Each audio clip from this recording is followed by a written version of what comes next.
வலைக்குள்ள பாம்பு ஒன்று சிக்கி வெளியே வர முடியாம நீண்ட நேரமா தவிச்சிட்டு இருக்குன்னு சொல்லி நம்மள உதவிக்கு கூப்பிட்டாங்க. எங்களோட சின்னம்னூர் குழு கிளம்பி போனாங்க. அங்க போய் பார்த்தா நல்ல 6 அடிக்கு மேலதாங்க இருக்கும். நல்ல பருமனான சார பாம்புங்க. இதை தேடி அந்த பக்கமா வந்திருக்கும் போல அந்த வலைக்குள்ள புகுந்து போயிடலாம் நினைச்சுச்சான்னு தெரியல.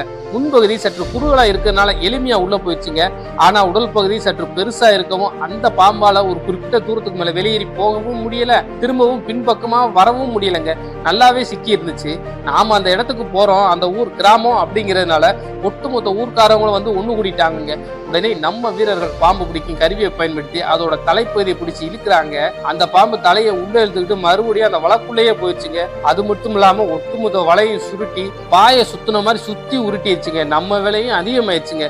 அதுக்கப்புறம் அந்த ஒட்டுமொத்த வலையையும் அது கட்டி இந்த இடத்துல இருந்து அறுத்து எடுத்து பாம்போட சேர்த்து தூக்கிட்டு வந்து பக்கத்துல சமமான இடத்துல கொண்டு வந்து வச்சுட்டாங்க.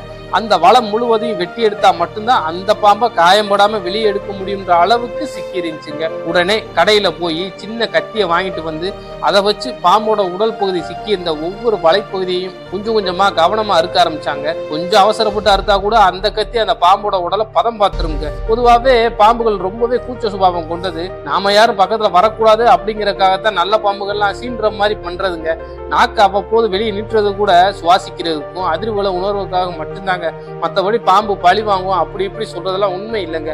பாம்புகளுக்கு சின்னதா ஒரு காயம் ஏற்பட்டாலும் அதால நீண்ட நாள உயிர் வாழ முடியாது. ஏன்னு பாத்தீங்கன்னா நாளடைவில் அந்த காயத்துல மேல சின்ன சின்ன எறும்புகள் பூச்சிகள் வந்து உட்கார ஆரம்பிக்கும். அதன் பிறகு அதவே சாப்பிடவும் ஆரம்பிக்கும். அந்த காயங்களும் பெரிதாகி விரைவிலே அது இறந்து போயிருங்க. இந்த காணொலியில அந்த வலைய வேகமா இருக்கிற மாதிரி இருக்கும். இந்த வேலை நீண்ட நேரம் நடந்ததுனால காணொலியோட அளவு குறைக்கணும் அப்படிங்கிறதுக்காக காணொலியோட வேகத்தை அதிகப்படுத்தி இருக்கோங்க. ஒரு 20 முறை தாங்க அந்த கத்தியை பயன்படுத்தி அறுத்து இருப்போம்.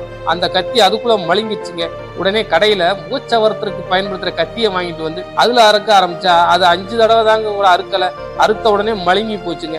அதுக்கப்புறம் கத்திரிக்கோலை வாங்கிட்டு வந்து அதை வச்சு கொஞ்ச நேரம் வெட்ட ஆரம்பிச்சோம். இந்த மாதிரி மாறி மாறி வெட்டி கொஞ்சம் கொஞ்சமா அந்த பாம்போட உடல் பகுதியை ஓரளவுக்கு வலையில இருந்து வெளியே எடுத்தாச்சுங்க. சரி, பாதி உடல் பகுதியை வெளியே எடுத்தாச்சுன்னு சந்தோஷப்படுற நேரமா பார்த்து மறுபடியும் அதோட தலைப்பகுதி வலைக்குள்ள விட்டு உள்பக்கமா ஓடிடுச்சுங்க. அதுக்கப்புறம் மறுபடியும் அதோட தலைப்பகுதியை பாம்பு பிடிக்கும் கருவியை பயன்படுத்தி ஒரு வீரர் அமைக்கி பிடிச்சுக்கிட்டு வலையை அறுக்க ஆரம்பிச்சாங்க. தலையை பிடிச்சாச்சுன்னு நினைச்சா அடுத்து வால் பகுதியை சுருட்டி உள்ள கொண்டு வர ஆரம்பிச்சிச்சுங்க.